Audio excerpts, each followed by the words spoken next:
আল্লাহ রসুলের সিরতের বাহিরে না যায়। কেননা যদি লেবেল দিলাম সিরতের, কিন্তু আমাদের মজমার পরিস্থিতি যদি অন্য মজমার মতোই হয়, তাইলে এই নামটার মনে হয় ইজ্জত থাকবে বলে মনে হয় না। একটু ব্রেন দিয়ে চিন্তা করতে হবে, তাইলে কাজে দিবে। বিবেকটা আল্লাহ এই জন্যই দিছেন যেন এটাকে কাজে লাগাই। বিদায় কথা কিন্তু এখনো শুরু হয় নাই। আমি সবার কাছে অনুরোধ রাখব যে সিরাতের নবীর মাহফিল দেখা যেন মানুষ সিরাতের দিকে আকৃষ্ট হয়।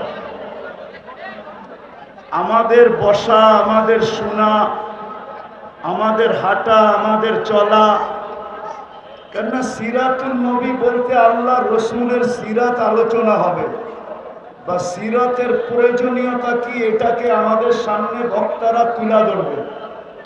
এটাই তো সিরাতুল নবী। কি বলেন? মনে হয় বুঝাইতে পারতেছি না, সবার কানে পৌঁছতেছে না। বিদায় আমাদের অবস্থাটা এরকম হইতে হবে যে মানুষ অবস্থা দেখাই আমাদের দিকে আকৃষ্ট হয়। শুধু হইহুল্লা দ্বারা মানুষ আমাদের দিকে আকৃষ্ট হবে না, বরং মানুষ আমাদের কর্ম দ্বারা আমাদের দিকে আকৃষ্ট হবে সবচেয়ে বেশি। এই জন্য সিরাতের মাহফিল হিসাবে যতটুকু ডিসিপ্লিন হওয়া দরকার এখানে, অতটুকু ডিসিপ্লিন যদি আমরা দেখাইতে পারি, তাইলে মানুষ আমাদের উপরে আস্থা রাখবে, আমরা আস্থা ভাজন হব। আর যদি ডিসিপ্লিন না দেখাইতে পারি, আমি বেশিরভাগ ছাত্রদেরকে বলবো, তোমরা যদি ডিসিপ্লিন না দেখাইতে পারো, তাইলে সমাজ কিন্তু বলবে যে এরা ডিসিপ্লিনওয়ালা না, এরা উশৃঙ্খল। বিদায় পায়ে হাত রেখা বলবো, যতক্ষণ পর্যন্ত এই অনুষ্ঠান চলে আর আমরা যতক্ষণ পর্যন্ত থাকব, ততক্ষণ পর্যন্ত আমরা এরকম একটা ডিসিপ্লিন দেখাবো যে দুনিয়া আমাদের ডিসিপ্লিনকে দেখা আকৃষ্ট হয়, আমাদের কাছ থেকে শিখে। আর যদি আমরা হইহুল্লা করি, এলোমেলো থাকি, তাইলে কিন্তু ব্যানার আর আমাদের বাস্তব দুটায় কখনো মিল খাবে না। কেননা সত্য এটাই, আজকে দুনিয়াতে 200 কোটি মুসলমান, 70% দুনিয়ার সম্পদ মুসলমানের কাছে। তারপরেও আজকে মুসলমান দুনিয়াতে যতটুকু নির্যাতিত, অতীত ইতিহাস খুঁজলে এতটুকু নির্যাতিত পাওয়া যায় না। কারণটা কি? কি কারণে 200 কোটি মুসলমান হওয়া সত্ত্বেও আজকে সারা দুনিয়ার মুসলমান নির্যাতিত, নিষ্পেষিত, দীক্ষিত, অবহেলিত, ঘৃণিত? বিজাতির কাছে তো কাছে ঘৃণিত বটেই, নিজের দেশেও, যেই দেশে 90% মুসলমান, বরং 91-92% মুসলমান যেই দেশে, যেই দেশগুলার অস্তিত্ব ইসলামের উপরে, আজ থেকে না। বাংলাদেশের ইসলাম কিন্তু আজকের ইসলাম না। একটু শান্তভাবে শুনলে মনে হয় বুঝে আসবে। বাংলাদেশের ইসলাম আজকের ইসলাম না। বাংলাদেশের ইতিহাস 200 বৎসরের ইতিহাস না। বাংলা সন দেখলে দেখা যায় যে বাংলাদেশের ইতিহাস কত দিনের। আমি ইতিহাসের পাতা থেকে বলতেছি, বাংলাদেশের ইসলাম কিন্তু আজকের ইসলাম না। আল্লাহ রসুল হিজরত করেন না তখন 4 সাহাবী বাংলাদেশে চলে আসছেন। একজনের নাম আবু ওয়াক্কাস, আরেকজনের নাম মুহাব ইবনে মালিক, আরেকজনের নাম কাসেম ইবনে হুজাইফা, আরেকজনের নাম উরওয়া ইবনে সাসা। 2 জন এখান থেকে চীনে গেছেন, 2 জনের কবর চিহ্নিত আছে। একজনের কবর চীনে, আবু ওয়াক্কাস রাদিয়াল্লাহু তাআলা আনহুর কবর গোয়াঞ্জুতে এখনো আছে। আরেকজনের কবর মঙ্গোলিয়ার বর্ডারে, ওহাব ইবনে মালিক রাদিয়াল্লাহু তাআলা আনহুর কবর মঙ্গোলিয়ার বর্ডারে এখনো চিহ্নিত আছে। কিন্তু দুইজনের কবর এই মাটির নিচে আছে, কিন্তু কোনো চিহ্নিত নাই। একজন কাসেম ইবনে হুযাইফা, দ্বিতীয় উরওয়া ইবনে সাসা। এই দুইজনের কবর কিন্তু এই মাটির নিচে এখনো আছে।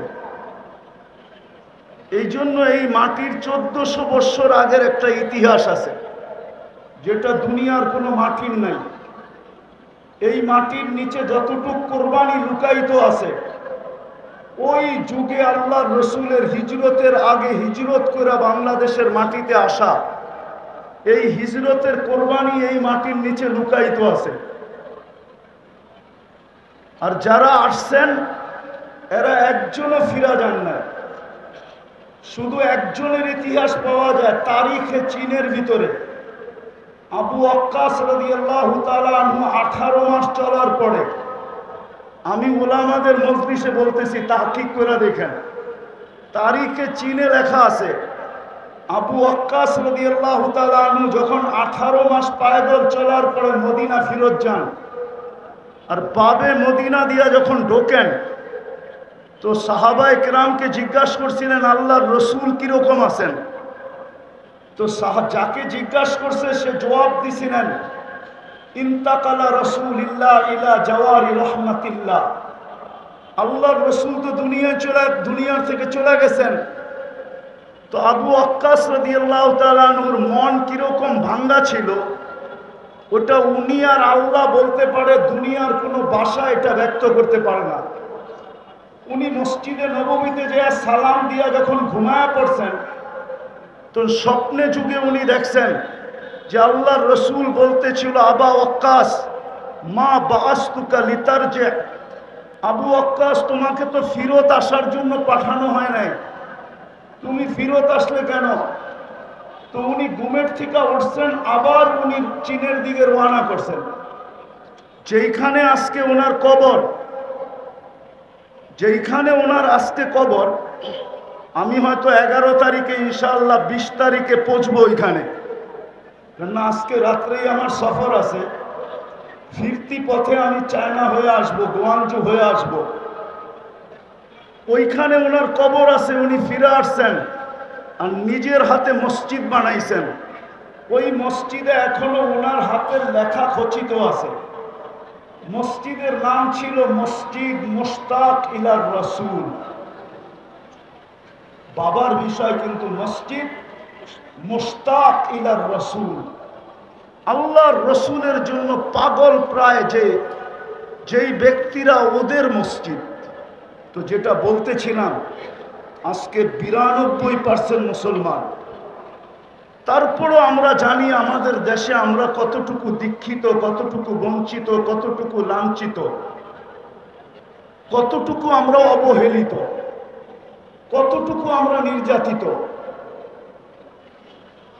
মনে হয় বুঝাইতে পারি না। সারা দুনিয়ার মুসলমান দেশেই মুসলমান নির্যাতিত। কারণ কি? 200 কোটি সম্পদ, 70% আমাদের কাছে।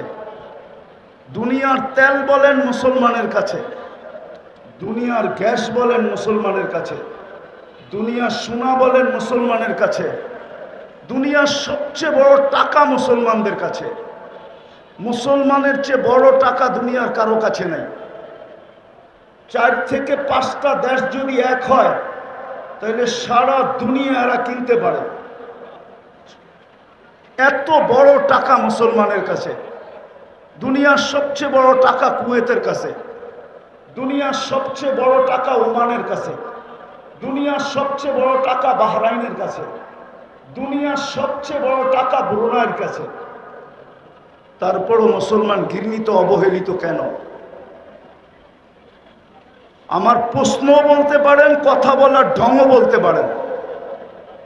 আমার বিশ্বাস, এটা আমি মনের থেকে বিশ্বাস করি, আমার উপরে যে কেউ আঙ্গুল উঠাইতে পারেন তাতে কিছু আসে যায় না, বিরুদ্ধে লিখতে পারেন তাও কিছু আসে যায় না।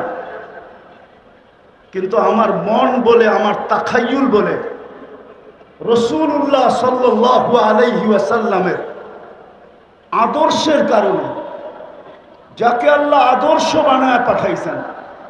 লাকাদ কানা লাকুম ফি রাসূলিল্লাহি উসওয়াতুন হাসানাহ। যেই হেদায়েতের চাওয়া আমরা প্রত্যেক নামাজের ভিতরে চাই, সূরা ফাতিহা ব্যতীত যেই নামাজ হয় না, যার ভিতরে মৌলিক বিষয় হলো ইহদিনাস সিরাতাল মুস্তাকিম। আমি মাদ্রাসার ছাত্রদেরকে বলতেছি, তোমরা একটু ভালোভাবে আমার কথাটা চিন্তা করো, ঠান্ডা মাথায় চিন্তা করো। যেই হেদায়েত আমরা প্রত্যেক রাকাতে চাই, যেই হেদায়েত মানুষের জীবনের ভিতরে সবচেয়ে বড় জিনিস, হেদায়েত প্রাপ্ত যে হয়, খোদার কসম তার কোনো জিনিস দ্বারা মানুষ কষ্ট পায় না, এমনকি পিঁপড়া পর্যন্ত কষ্ট পায় না। আমি আমাদের আকাবেরদের জীবনীর ভিতর থেকে একটা জীবনী বলতে চাইতেছি। হুসাইন আহমদ মাদানী রহমতুল্লাহ আলাইহি একবার হাটহাজারী মাদ্রাসায় আসছিলেন। আজ থেকে 50 বছর আগের কথা হবে, কারো মনে আছে কিনা আমি জানি না। আহমদ শফি সাহেব রহমতুল্লাহ আলাইহি যদি জীবিত থাকতেন, তাইলে ওনার কাছ থেকে হয়তো আমার কথাটাকে সত্যায়িত করা যেত। ওই সময় কোনো নলের ব্যবস্থা ছিল না। হাটহাজারীর পুষ্কুনির সিঁড়িতে বৈশা উজু করতে হইতো। হুসাইন আহমদ মাদানী রহমতুল্লাহ আলাইহি উজু করতেছিলেন। পুরান মসজিদের সামনে পুষ্কুনি ছিল, যারা দেখছে তারা দেখছে। ওইটার এক পাড়ের দিকে, দক্ষিণ পাড়ের দিকে একটা পিপিলিকা পানিতে হাবুডুবু খাইতেছিল, কারো চোখে পড়ে নাই। হুসাইন আহমদ মাদানী রহমতুল্লাহ আলাইহির চোখে পড়ছে। উনি উজু ছাড়ছেন, ওই দিকে গেছেন, পানিতে নামতে নামতে হাঁটু পানিকে অতিক্রম করা রান পানি পর্যন্ত নামছেন। তারপরও পিপিলিকার নাগাল পাইতেছিলেন না। তো উনি মেসওয়াক বাহির করে আগে বাড়াইয়া দিছেন, পিপিলিকাকে উঠে উপরে ঝেড়া দিছেন। সমস্ত ছাত্ররা ওনার ওই সময় উপস্থিত ছিল। হুসাইন আহমদ মাদানী রহমতুল্লাহ আলাইহি। আমরা আমাদের আকাবেরদেরকে চিনি না, আমাদের ইয়াং যুবকরা আজকে আকাবেরদেরকে চিনে না। না চিনার কারণেই আমরা আকাবেরদের না অনুসরণ করতে পারি না, আকাবেরদের ব্যাপারে সঠিক মনের থেকে মুখ দ্বারা ব্যক্ত করতে পারি। বরং দেখা যায় আমাদের সমাজে ইয়াং বেস আকাবেরদেরকে পর্যন্ত লাঞ্ছিত করতে দ্বিধা করে না, আকাবেরদেরকে পর্যন্ত আঙ্গুল উঠাইতে দ্বিধা করে না। রাগ হয়েও না তোমরা আমার কথায়, মনে উঠলো এই জন্য বলতেছি। ইমাম তিরমিজি রহমতুল্লাহ আলাইহির জীবনী পড়া দেখো। ইমাম তিরমিজি রহমতুল্লাহ আলাইহি লেখছেন যে আমার থেকে বয়সে যে একদিন বড়, তার ভিতরে আমার থেকে 100 গুণ খায়ের বেশি।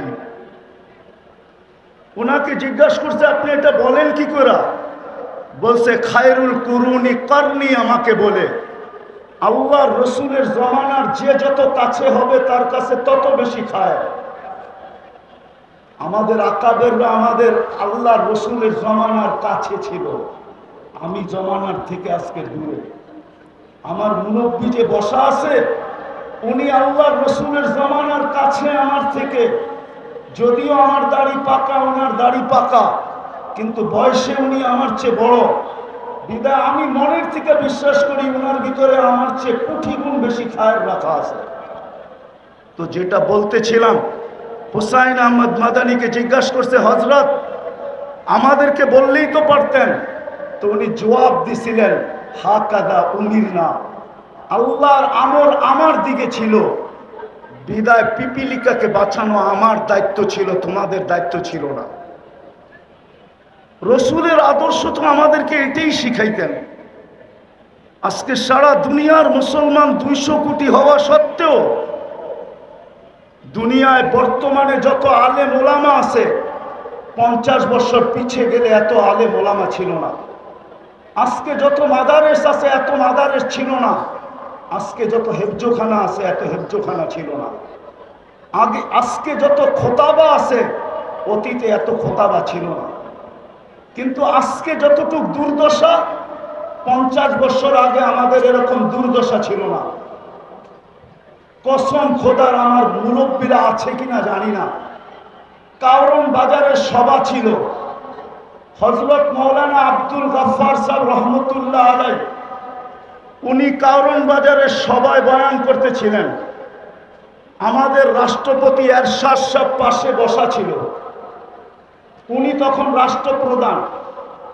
আব্দুল গফফার সাহেব হাসতে হাসতে বলতেছিল এরশাদ সাহেবকে লক্ষ্য করা যে আপনি আমাদের রাষ্ট্রপ্রধান, আমাদের একটা নীতি আছে, রীতি আছে, প্রথম দিন বাসর ঘরে যদি বউকে দেখতে হয় তাইলে আমাদের দেশে টাকা দিয়ে দেখতে হয়, মধ্যখানে শালা শালিরা পর্দা ধরে, জামাই যতক্ষণ পর্যন্ত টাকা না দেয় তো পর্দা উঠায় না, নিজের বউয়ের চেহারা দেখতে দেয় না। আপনি আমাদের রাষ্ট্রপ্রধান হওয়া সত্ত্বেও আপনি আপনার বউকে এরকম খোলা ছেড়া দিলেন কি করে যে এখন একজন রিক্সাওয়ালাও পয়সা ছাড়া আপনার ওয়াইফকে দেখে? ওইটা একটা সময় ছিল, একটা সময় ছিল, খায়রের সময় ছিল। ওনারা আল্লাহর রসুলের জমানার কাছে ছিলেন, আদর্শের উপরে প্রতিষ্ঠিত ছিল। এরশাদ সাহেব শুধু হাসছেন, কোনো প্রতিবাদ করেন নাই, কোনো জিদ বা হিংসা বিদ্বেষ ভিতরে নেন নাই যে আমি স্টেজ থেকে যায়া গফফার সাহেব তোমাকে দেখাবো তুমি কত বড় আব্দুল গফফার। কোনো প্রতিশোধ নেন নাই। কিন্তু আজকে কথা বলে স্টেজ থেকে নামা যায় না, কথা বলে স্টেজে বসেও থাকা যায় না। কেন এই দুরবস্থা? আমার প্রশ্নের জবাব দেন আপনারা, কেন এত দুরবস্থা? টুপিওয়ালা তো আগের চেয়ে বেশি, দাড়িওয়ালা তো আগের চেয়ে বেশি, নামাজি তো আগের চেয়ে বেশি, তাবলিগওয়ালা তো আগের চেয়ে বেশি, ওয়াজ নসিহত তো আগের চেয়ে বেশি। আমি কথা শেষ জায়গায় চলে আসছি।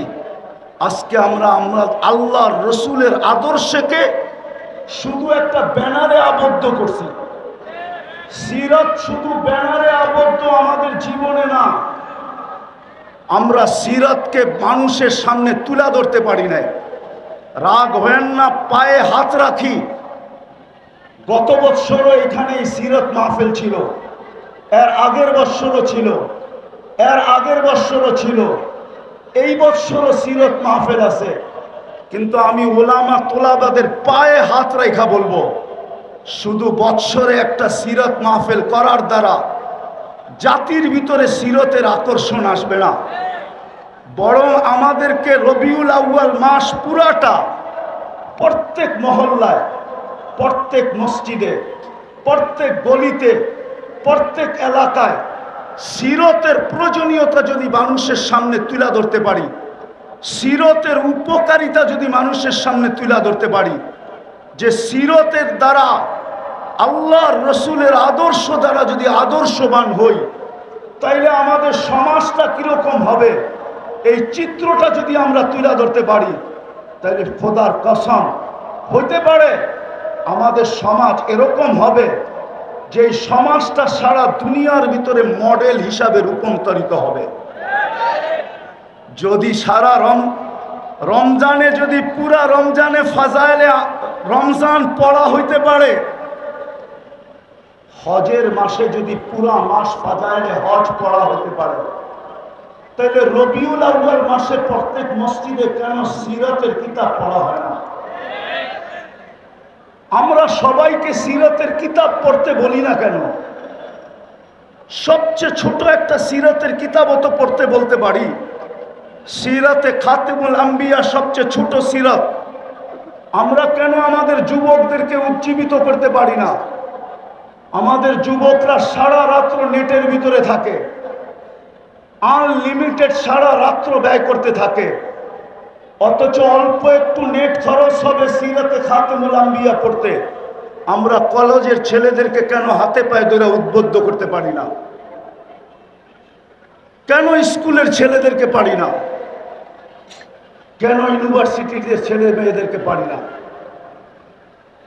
আমার কথা একমত হবেন কি হবেন না জানি না, আমি দুনিয়া ঘুরে বলতেছি। আমি আপনাদের স্বাধীনতা দেখি নাই, কেননা আমি জুলাইয়ের 18 তারিখে চলে গেছি। আমি আগস্টের 18 তারিখে বাংলাদেশে আসছি। আমার সফর ছিল ইংল্যান্ড, কানাডা, মিশর, সৌদি আরব হয়ে আমি দেশে আসছি।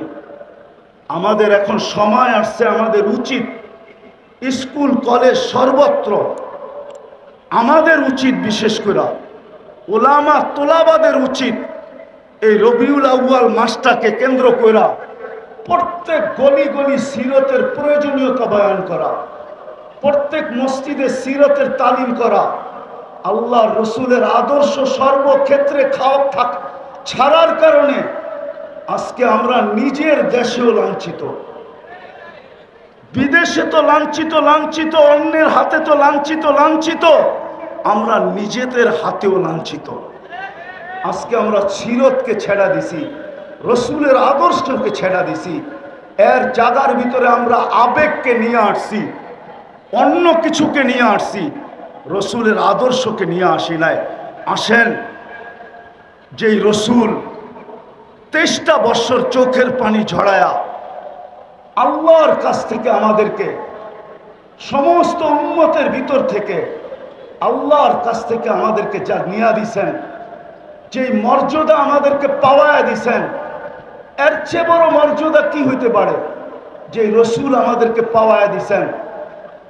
সুহাদা আলান নাস, এতটুক শব্দের ভিতরে যদি ডুব দেই তাহলে দেখা যাবে আল্লামা জালালউদ্দিন সুয়ুতী রহমতুল্লাহ আলাইহি লেখছেন, এই উম্মত কিয়ামতের দিন আল্লাহর পক্ষে সাক্ষী হিসাবে আল্লাহর পাশে দাঁড়াবে। সমস্ত উম্মতের উপরে আল্লাহ আমাদেরকে সাক্ষী হিসাবে গ্রহণ করছেন, নিজের পক্ষে নির্বাচিত করছেন। এর চেয়ে বড় সৌভাগ্য কি চান? কিন্তু প্রশ্ন যদি উঠে আমাদের পক্ষে কে, তো আল্লাহ তো এটাও বলে দিছেন, ওর রাসূল শাহিদান আলাইকুম, আমি বন্ধুকে তোমাদের পক্ষে দিয়া দিছি আর তোমাদেরকে আমার পক্ষে নিয়ে আনিছি।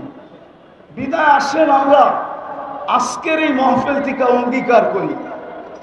আর এটা না হওয়ার কারণে রবিউল আউয়াল মাস ব্যাপী প্রত্যেক মসজিদে, প্রত্যেক গলিতে, প্রত্যেক মহল্লায়, প্রত্যেক গ্রামে, প্রত্যেক ইউনিয়ন, থানা, জেলায় সিরাতের চর্চা না হওয়ার কারণে রবিউল আউয়ালের নামে হাজারো আগাছা সমাজে ছড়ায় গেছে। যতই চিৎকার দেন, এই চিৎকারে দিলের মহব্বত বাহির করা যাবে না। যদি মহব্বত বাহির করতে হয় তাইলে ওইটাকে আগে ডিলেট করতে হবে, আর নবীওয়ালা মহব্বত দিয়া ওইটাকে ধুইতে হবে, নাইলে এই আগাছা দূর করা যাবে না, যে আগাছা রবিউল আউয়ালের নামে বাংলাদেশে ছড়ায় গেছে। আপনি বলবেন, আপনি যে প্রবচন দিলেন যে সারা মাস প্রত্যেক মসজিদে সিরাতের তালিম, সিরাতের আলোচনা, গলিতে, মহল্লায়, হাটে, বাজারে, প্রত্যেক গ্রামে, এরকম কি দুনিয়ার কোনো দেশ আছে? আমার সাথে চলেন, আমি আপনাদেরকে দেখায় দিব। আমি ওই দেশে গেছি, একবার যাই না, 6 বার গেছি। আর একবার আমি ওই মাহফিলে নিজে গেছি।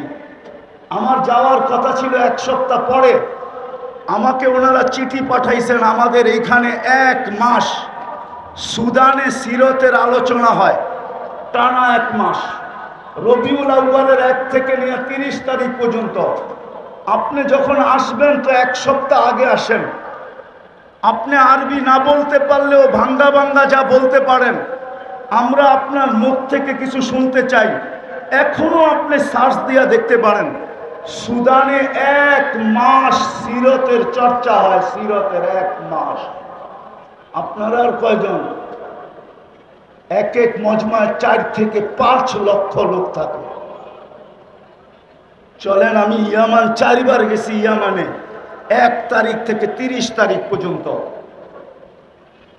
মাসের শেষ পর্যন্ত প্রত্যেক মসজিদে সিরতের চর্চা হয়।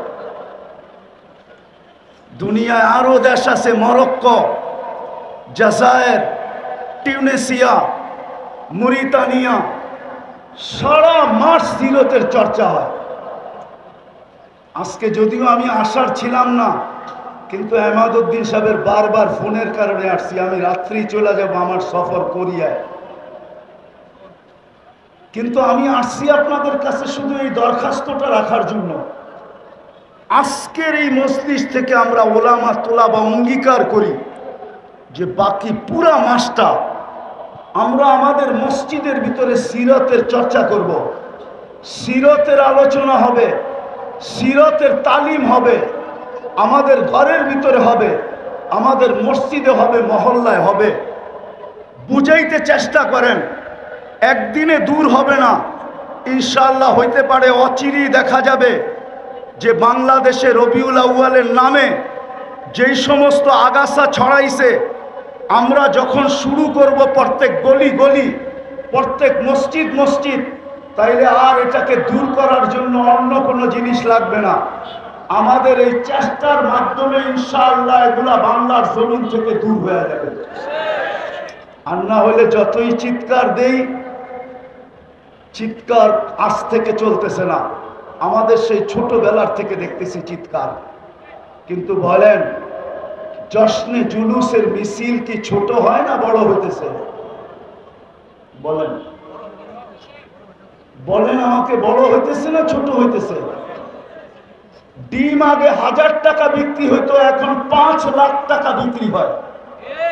ডিমের দাম বাড়ছে না কমছে? ডিমের দাম বোঝেন? মনে হয় ডিমের দাম আপনারা বোঝেন নাই।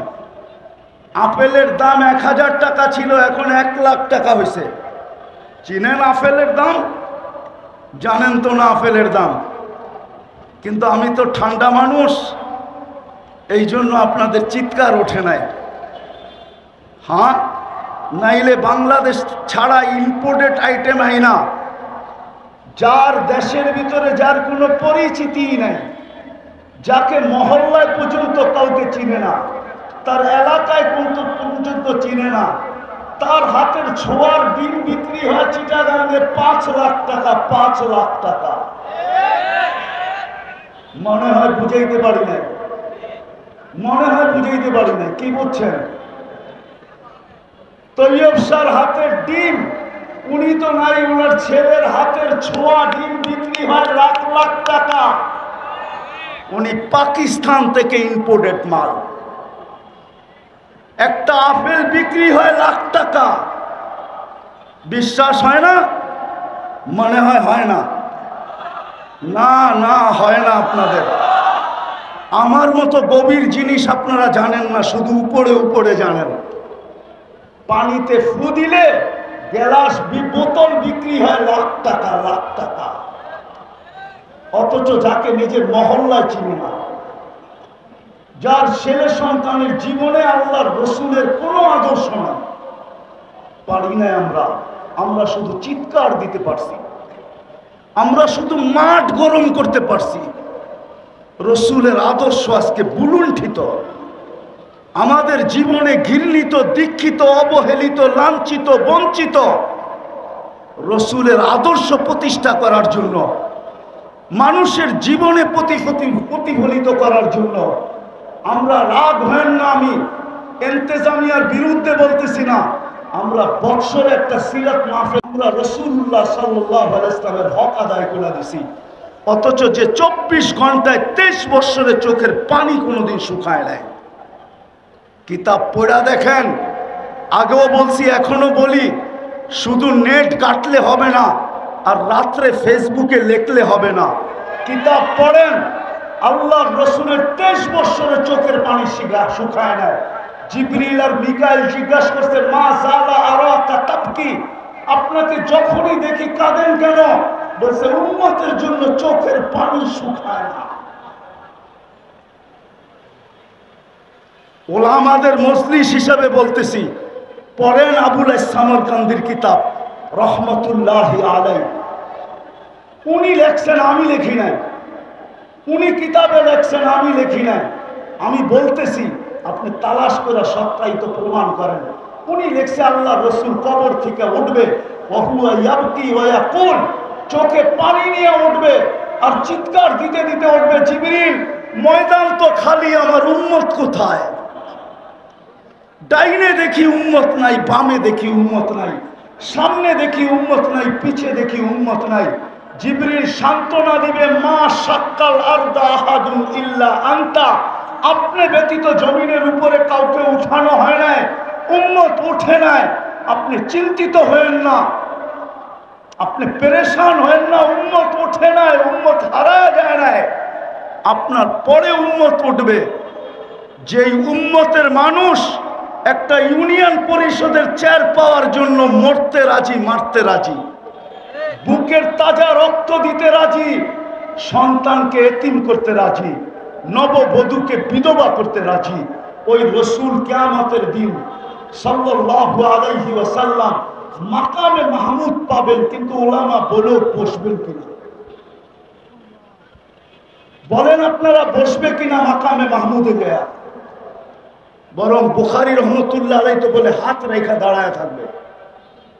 কেন বসবেন না?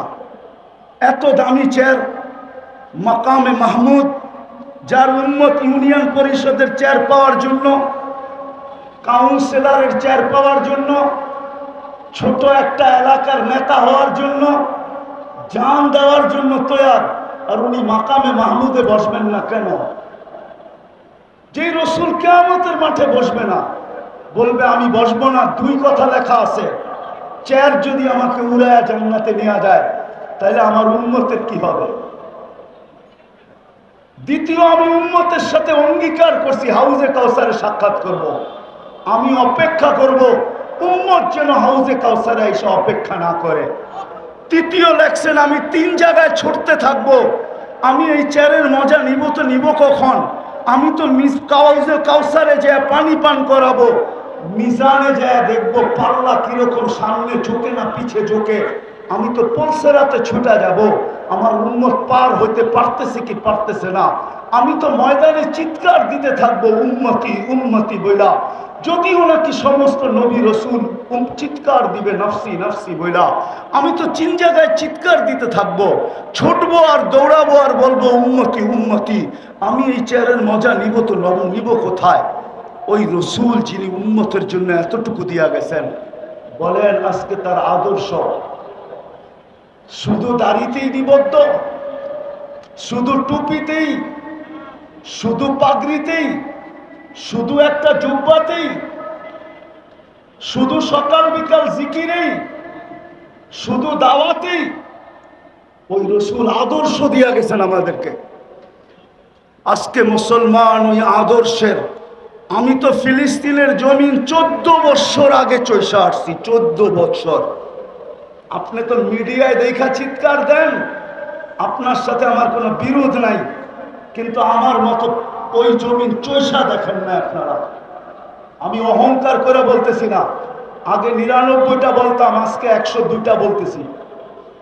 102টা দেখা শেষ আমার, বাইচা থাকলে আরো দেখার ইচ্ছা আছে। আমি 14 বছর আগে ফিলিস্তিন দেখা আসছি। আপনি দিয়ে মুসা শুনছেন, কিন্তু এই চোখ দিয়ে দেখেন নাই। আপনি দিয়ে খলিল শুনছেন, যেখানে ইব্রাহিম আলাইহিস সালাম শুয়ে আছে, এই চোখ দিয়ে দেখেন নাই। আমার চেয়ে বেশি ব্যথা আপনার বিলে না, আমি বিশ্বাস করি, কেননা আমি দিয়ে মুসা দেখা আসছি। আমি ইব্রাহিম আলাইহিস সালামের ওয়াদি দেখা আসছি। ওয়াদিয়ে ইব্রাহিম, যেখানে উনি শুয়ে আছেন, ফিলিস্তিনের জমিন আমি চষে আসছি। যেই জমিনের প্রত্যেকটা বালুর কণার সাথে বরকত মিশ্রিত, ও বারাকনা হাওলা, ওই জমিন যেখানে আল্লাহ ১৬ লক্ষ নবীদেরকে জীবিত করে একত্রিত করছেন, আর ওই নামাজ যেখানে মুহাম্মদুর রাসূলুল্লাহ ইমামতি করছেন, ওই জায়গার থেকে আল্লাহর রাসূল আরশে টেকআপ করছেন। মক্কা থেকে বাইতুল মুকাদ্দাস পর্যন্ত রানওয়ে ছিল, বাইতুল মুকাদ্দাস থেকে টেকআপ করে উপরে উঠছেন। ওই জমিন যেখানে 70 জন জলিলুল কদর সাহাব নবীর কবর পড়া রাখা আছে। কোন কবি লিখছিলেন, এমন দেশটা কোথাও তুমি পাবে না কো খুঁজে, সকল দেশের সেরা সেজে নবীদের জন্মভূমি। ফিলিস্তিন নবীদের জন্মভূমি।